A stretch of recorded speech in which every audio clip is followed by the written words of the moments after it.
Una sa lahat, mahigit 5 oras inapula ng mga bumbero ang sunog na yan sa isang commercial area sa Paco, Maynila. Mabilis na kumalat ang apoy at nadamay pa ang isang eskwelahan. Isa ang sugatan sa insidente. Ang buong detalye, abangan maya-maya lang. Magandang hapon, Pilipinas. Narito na ang malalaking balita sa Frontline. Mahigit 100 pasyente ng Philippine General Hospital inilikas dahil sa sunog. Pinakahuling sitwasyon sa PGH, aalamin natin live. Dating kagawad, patay sa pananambang sa Bacoor, Cavite. Balikatan exercises ng Pilipinas at Amerika na lalahukan ng 16,000 sundalo aarangkada na bukas. National Security Council iginiit na hindi ito paghahanda sa gyera. Kawatan sa Amerika nagkunwaring garbage bag para tangayin ang dineliver na parcel. Pamilya sa Batangas City nakatira sa isang tunnel na ginawa noon pang panahon ng Hapon. Mga namamasyal sa isang mall, nagulat at na-starstruck sa kanilang elevator boy. Kaya naman, anong floor kayo? Yung mga nag-joyride. Ikaw na naman, kuya. Hinahatak mo yata lahat ng kaibigan mo eh.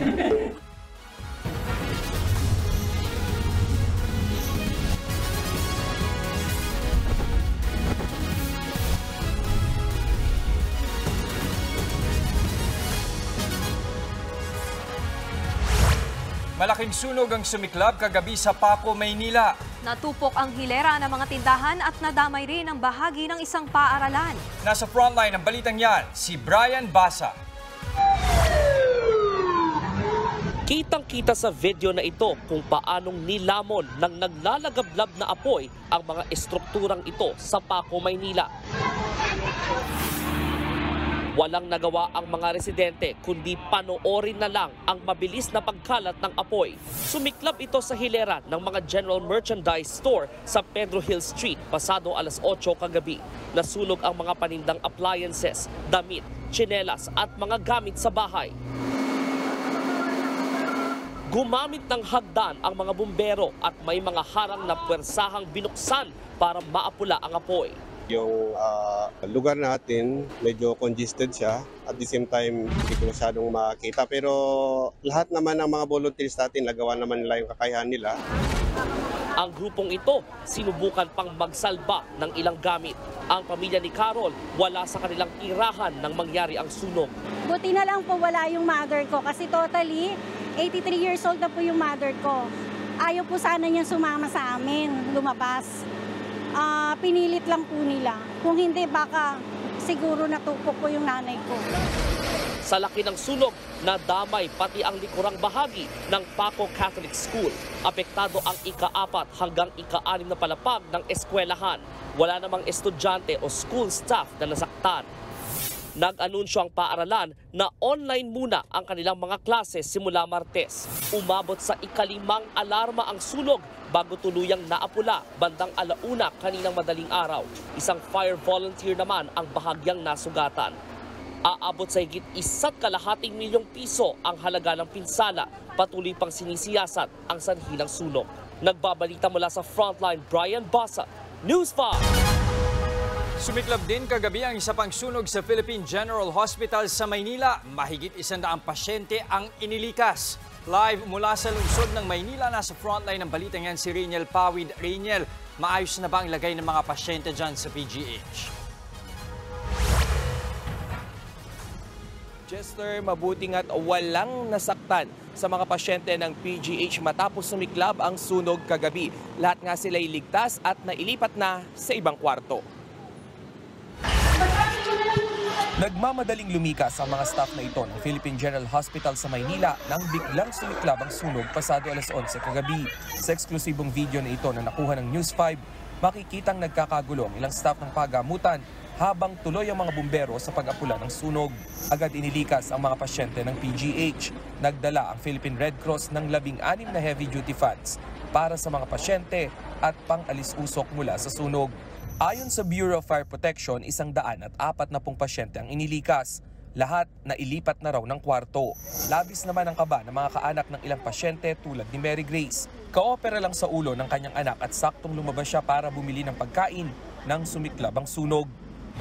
Kinakabata sa iiyak na ako kasi ano mangyayari sa amin nito, ganun-ganun.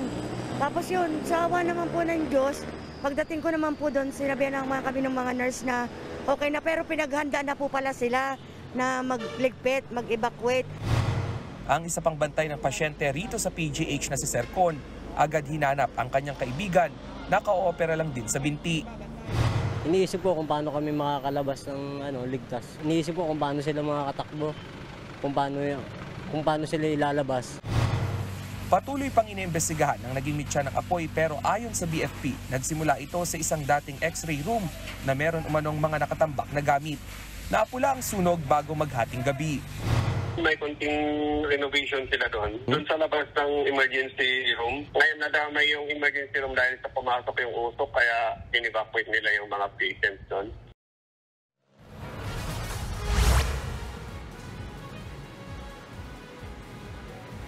Jester, nakausap nga natin kanina yung ilang security at medical personnel ng PGH at sinabi nila na balik operasyon na yung emergency room. Nitong Marso ay inilikas din yung ilang pasyente doon sa PGH matapos sumiklab pa rin ang isang sunog na nagmula naman doon sa audio-visual room ng pagamutan. Jester.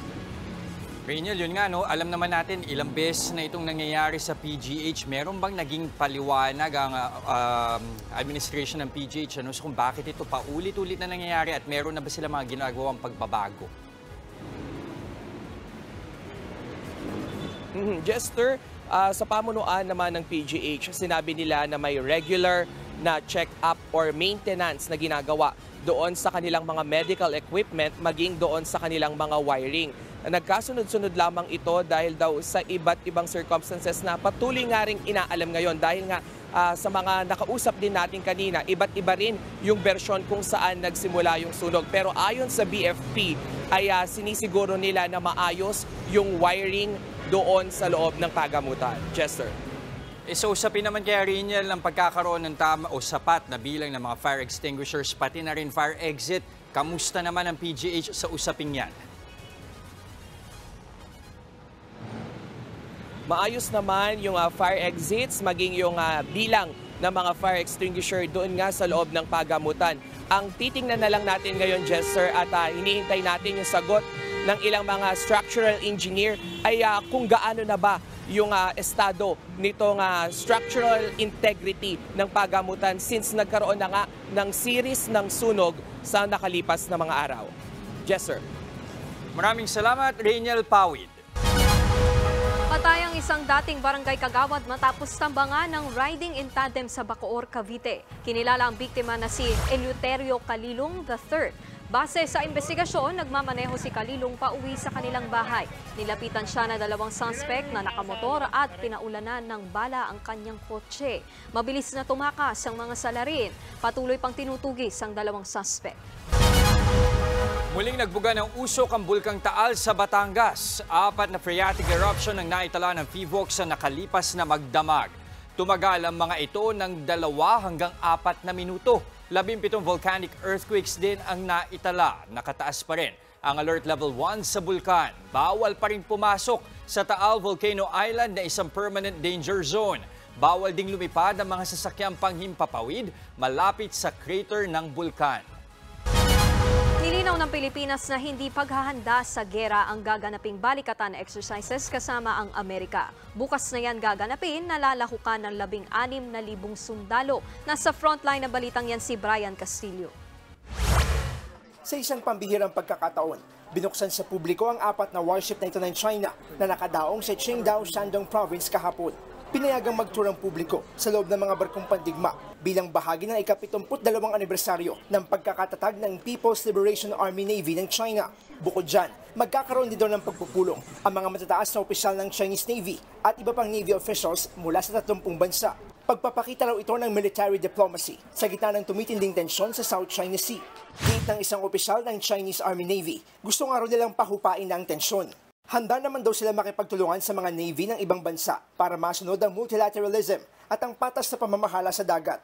Ikinasa ng China ang Foreign Naval Meeting bago ang gagawing balikatan exercise ng Pilipinas at Amerika malapit sa Taiwan at South China Sea na magsisimula bukas at magtatagal hanggang May 10. Lalahukan niya ng 16,000 tropang Pinoy at Amerikano, makakasama rin ng French Navy. Bukod dyan, may mga dadalo ring observers mula sa 14 na bansa.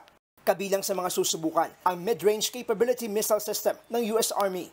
Una nang nagbabala ang China sa Pilipinas na magdudulot lang ng mas malaking insecurity ang gaganaping joint military drill. Pero sa isang forum kahapon, nilinaw ni National Security Council Assistant Director General Jonathan Malaya na hindi paghahanda sa gyera ang balikatan.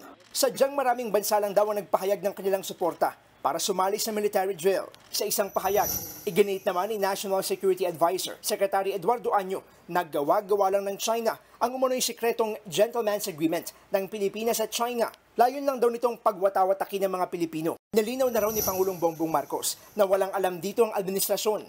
Kung meron daw talagang napagkasunduan, hindi ito papayagan ng kasalukuyang pamahalaan. Samantala, kinumpirma naman ng State Department ng Amerika na magtutungo sa China si US Secretary of State Anthony Blinken sa April 24 hanggang 26 kung saan nakatakda umunong talakayin ang sitwasyon sa South China Sea.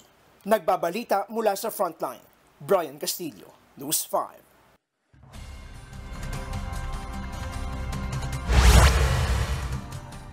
Labing-anim na lugar sa bansa ang posibleng makaranas ng mapanganib na heat index o damang init bukas. Base sa datos ng Pag-asa, posibleng 45 degrees Celsius ang pinakamataas na damang init na maitala bukas sa Rojas City, Capiz. 44 degrees Celsius naman ang posibleng maitala sa Puerto Princesa City at Aborlan sa Palawan, pati na sa Giwan, Eastern Samar. 43 degrees Celsius naman sa Dagupan City sa Pangasinan at sa Katarman, Northern Samar. Posibleng makaranas din na matinding init na aabot sa 42 degrees Celsius ang Quezon City, La Union, Cagayan, Tuguegarao at Cavite. Gayon din sa Tanawan, Batangas, Occidental Mindoro, Camarines Sur at ilang bahagi ng Iloilo. Una nang sinabi ng Pag-asa na posibleng magdulot ng heat stroke ang heat index na 42 hanggang 51 degrees Celsius. Kaya stay hydrated mga kapatid. Susunod, 8 taong gulang na bata patay sa sunog sa Malolos, Bulacan. Sa Amerika naman, 2 ang patay habang 11 ang sugatan sa 2 panibagong insidente ng mass shooting. At kilalanin ang kauna-unahang Pinay rower na nakapasok sa Olympics. Lahat ng yan sa pagbabalik ng Frontline Pilipinas Weekend.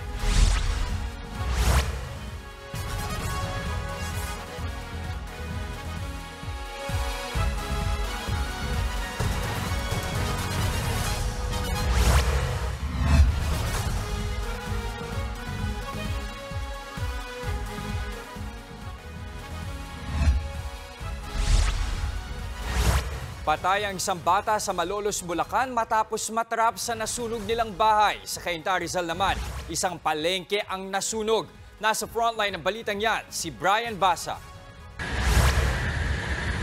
Nabalot ng makapal na usok ang Karangalan Market sa Cainta, Rizal. Sumiklab ang sunog sa naturang palengke kaninang tanghali. Naghilera ang mga rumisponding truck ng bumbero. Halos 2 oras ang inabot bago naapula ang apoy. Wala namang nasaktan. Iniimbestigahan pa ang sanhi ng sunog. Sumiklab din ang apoy sa bukid na ito sa bayan ng San Rafael sa Bulacan kaninang umaga. Kanya-kanyang bit-bit ng mga timba ang mga residente para maapula ang sunog. Nag-igib sila mula sa malapit na poso. Rumisponde rin ang mga bumbero at inabot ng halos 1 oras ang pag-apula sa sunog. Higit 9 na ektarya ng bukid ang natupok sa grass fire. Wala namang nasaktan sa sunog.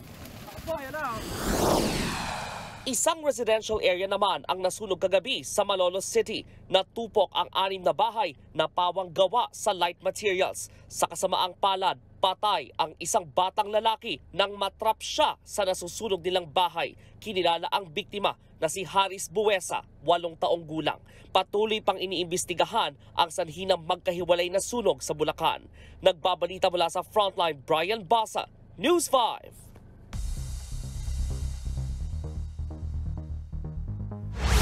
Dalawa ang patay at 11 ang sugatan sa magkahiwalay na insidente ng mass shooting sa Amerika. Nasa frontline ng balitang yan, si Camille Samonte. Agad kinordonan ng mga polis ang lugar na yan sa Memphis, Tennessee matapos ang isang insidente ng pamamaril. Aabot sa 300 ang nagtipon-tipon sa isang block party nang bigla ang may namaril. 2 ang patay at 6 ang sugatan. We stand together to denounce these senseless acts of violence in our community. We are working tirelessly tonight to identify the individuals who were involved in this shooting. Ayon sa pulisya, walang permit ang idinaos na street party. Isa pang insidente ng pamamaril sa Greenbelt, Maryland sa Amerika. Umalingaw-ngaw ang mga putok ng baril sa isang parke kung saan daang-daang high school students ang nakatambay. 5 binatilyo ang sugatan. Ang isa sa kanila, kritikal. May tinutugis ng suspect ang mga pulis pero posible raw na may iba pa itong kasabwat. Ayon sa Gun Violence Archive, may 120 mass shootings na ang naganap sa Amerika sa unang 110 araw ng taon. Matagal nang pinagdedebate ang gun control sa Amerika dahil sa mga walang habas na pamamaril. Maraming tutol dito dahil para sa ilang US citizens, karapatan nilang armasan ang kanilang sarili bilang proteksyon at nasa ilalim ito ng kanilang konstitusyon. Nagbabalita mula sa Frontline, Camille Samonte, News 5.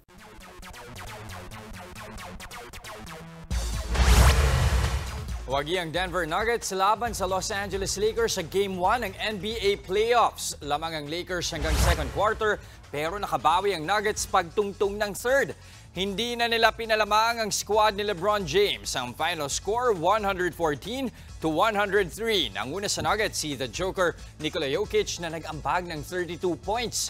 Magtutuos muli ang dalawang koponahan sa Game 2 sa Martes. Samantala, Minnesota Timberwolves naman ang umariba sa kanilang unang laban kontra Phoenix Suns. Nakalamang pa ng 1 puntos ang Suns sa unang quarter pero tinambakan na sila ng Timberwolves hanggang sa fourth quarter. Kumamada ng 33 points ang star guard ng Minnesota na si Anthony Edwards. Sa Miyerkules naman ang Game 2 ng dalawang koponan. Isang Pinay ang gumawa ng kasaysayan matapos maging kauna-unahang Filipina rower na nakapasok sa Paris Olympics. Yan ang Pinay rower na si Joanny Delgaco. Nag-qualify siya sa Olympics matapos magwagi bilang 4th placer sa women's single sculls ng 2024 World Rowing Asian and Oceanian Olympic Qualification Regatta sa Cheongju, South Korea. Tinapos ni Joanny ang karera sa loob lang ng 7 minutes and 49.39 seconds.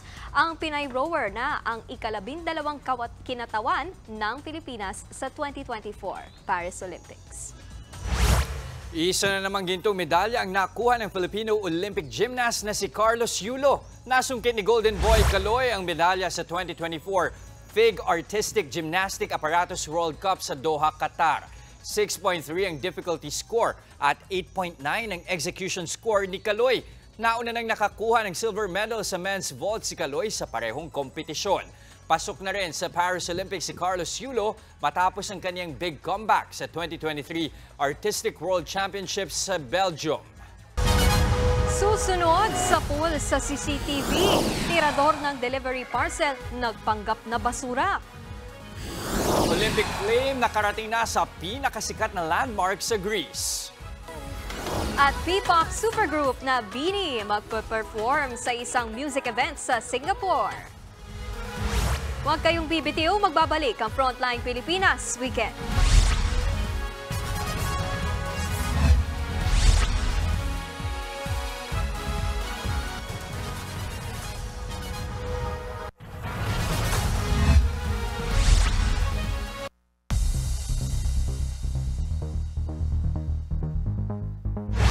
Kakaiba ang modus ng isang kawatan sa Amerika para hindi siya mabisto. Nagpanggap ba naman siyang basura? Nasa frontline ng balitang yan, si Gerard de la Peña. Sa unang tingin magtataka ka kung bakit gumagalaw ang trash bag na ito. Ilang saglit lang, makikitang may paa sa ilalim. Akalain mong it's a prank, pero isa pala siyang kawatan. At ang kanyang misyon, tangayin ang isang parcel sa labas ng isang bahay sa Sacramento, California, sa Amerika.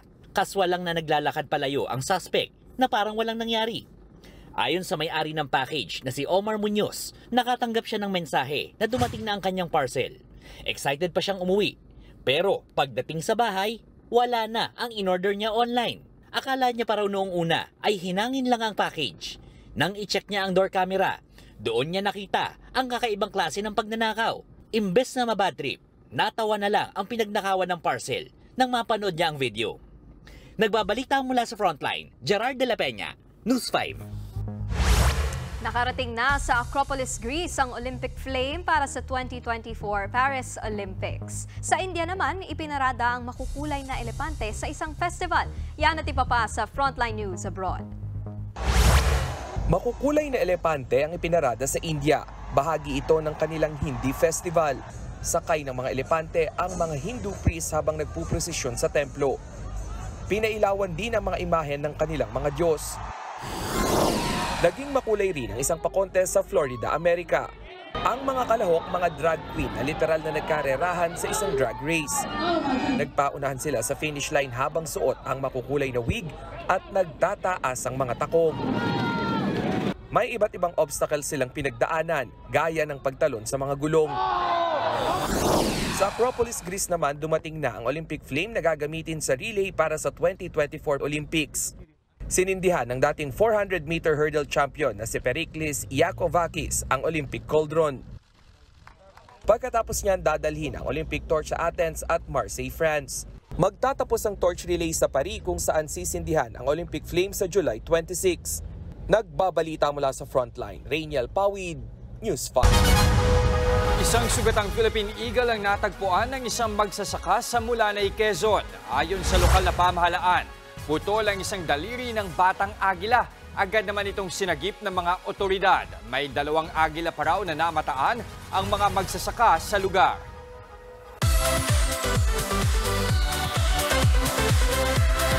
Magpa-perform ang P-pop group na BINI sa Singapore. Sa isang Facebook post, inanunsyo ng grupo na magiging bahagi sila ng music festival na Music Matters Live. Gaganapin yan sa Clark Quay sa Singapore sa May 7 hanggang May 11. Kilala ang BINI sa mga kantang Salamin-Salamin at Pantropiko na naging isang sikat na dance craze ngayon sa bansa. Susunod, isang pamilya sa Batangas, 12 taon nang nakatira sa loob ng isang World War II tunnel. At Paolo Averino, bakit kaya nagkunwaring elevator boy sa isang mall?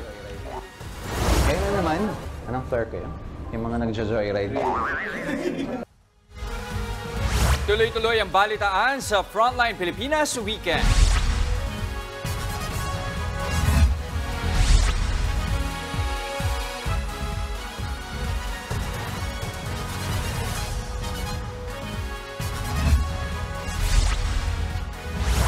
Isang pamilyang mahigit 1 dekada nang nakatira sa Malakwebang Lagusan sa Batangas City. Ang mga otoridad nangangamba para sa kanilang kaligtasan. Narito ang aking Frontline Report.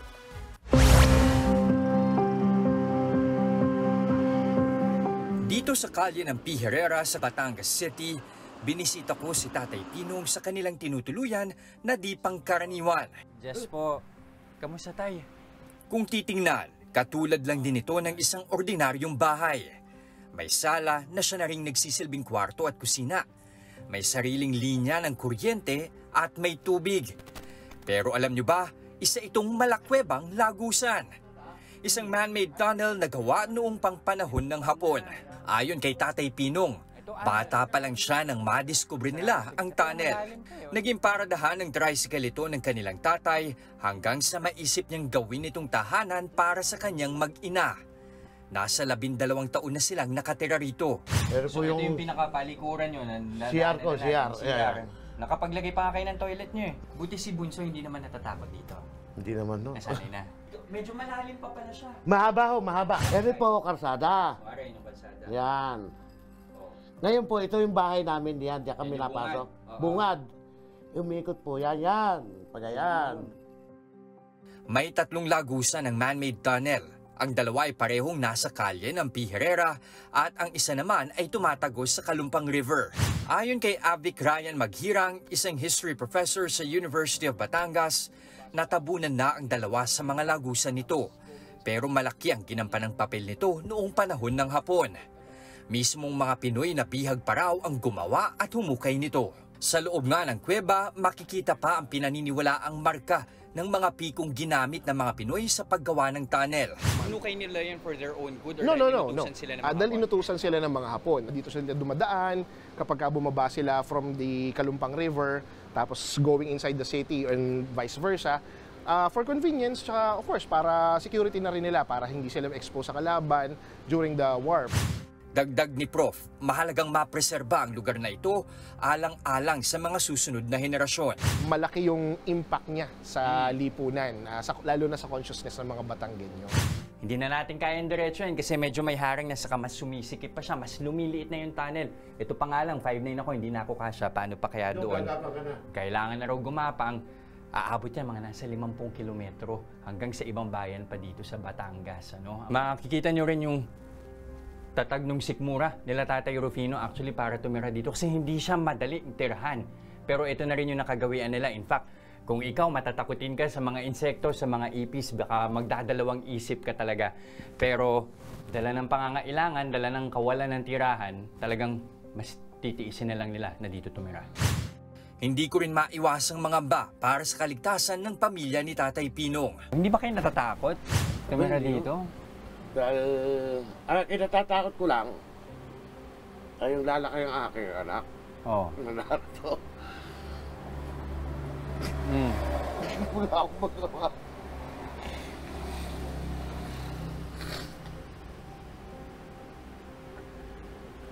Ba't ano ba ang pangarap nyo sana dun sa, para sa anak ninyo, sa bunso ninyo? Makatapos sa pag-aaral, hindi, gusto ko may alis dito. Kaso wala ako eh. Sadyang walang pambili o pang-upa, no? Ng maayos na bahay. Pang-upa, wala.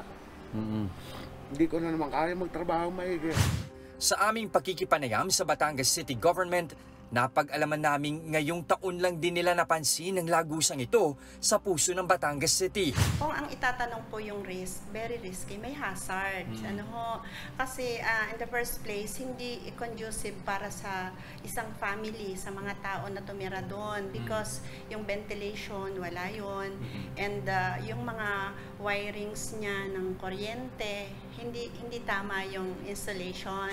Nakatakdang ilipat ng tirahan ng lokal na pamahalaan ang pamilya ni Tatay Pinong sa susunod na buwan. Pero hiling ni Tatay Pinong, sana bigyan din sila ng hanap buhay at sapat na espasyo sa lugar na kanilang lilipatan. Pag-aaralan naman ng City Engineer's Office kung paano mapepreserba ang tunnel na minsay naging tahanan sa isang pamilya at mahalagang parte ng ating kasaysayan.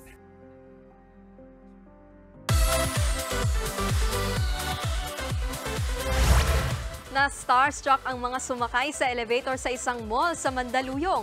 Ang elevator boy kasi, si Paulo Avellino. Nasa frontline na balitang yan si Johnny Alipoon. Kaya na naman, anong flirt kayo? Yung mga nagjo-joyride. Magsasara na po ito, ma'am. Ikaw na naman, kuya. Hinahatak mo yata lahat ng kaibigan mo eh. Nagulat at kinilig ang mga namamasyal sa isang mall sa Mandaluyong. Ang elevator boy kasi, si What's Wrong with Secretary Kim star Paulo Avellino.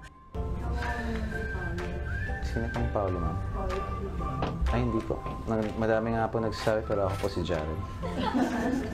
Kahit todo tanggi pa, kumbinsido ang mga pasahero na si Paulo nga ang elevator boy. Ang iba nga, hindi na nakapagpigil at nagpa-picture na kay Paulo. Bakit po?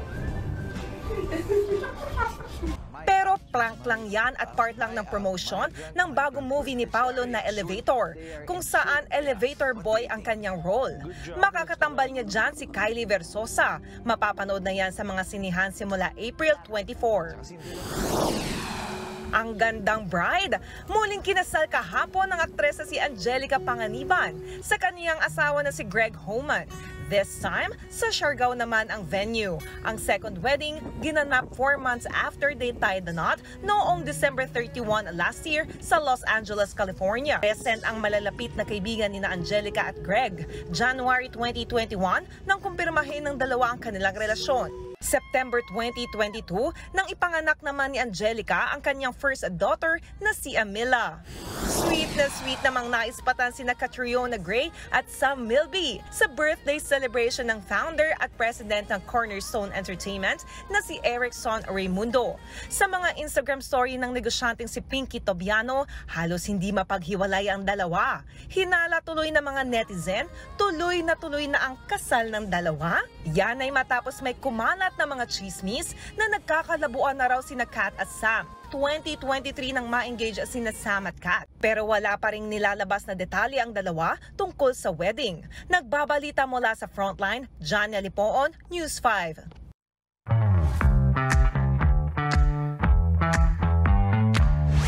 O ito partner, may tanong ulit ako sa iyo. Kung magpapatattoo ka, may naisip ka na bang design? Ako masyadong marami. Pero siguro something that has to do sa mga fandoms ko. Para akong ako, di ba? Ikaw? Sa mga collection mo rin kasi no? Yes, ikaw. Ako siguro something to do with pagsusulat. Yan. Alam tayo, isipan natin yan. Pero ito kasi hindi pangkaraniwan ng tattoo ng isang lalaki sa Bacoor, Cavite. Ipinatattoo ni Vincent John Tuibeo sa kanyang tagiliran ang bahagi ng liham ng kanyang yumaong ina. Mababasa sa tattoo ang pagpapasalamat ng kanyang ina at ang hiling nito na ipagpatuloy ng anak ang pagiging madasalin. Masakit mang mawalan ng ina, nakatulong daw kay Vincent ang magpapatattoo para maghilom ang kanyang pangungulila. Umanaw ang ina ni Vincent sa sakit na cancer noong 2010. So usually, di ba, pag nagpapatattoo tayo, it has something to do with who we are. Eh, yan naman ang perfect, di ba? May malalim na kahulugan, may saysay, di ba? At yan ang mga balita mula sa Frontline ng Pilipinas ngayong weekend. Mga balita at impormasyon para sa may alam at may pakialam. Ako po si Nikki de Guzman. Kami ang inyong mga kasangga sa pagbabalita. Ako naman si Jess De Los Santos. Magandang gabi, Pilipinas.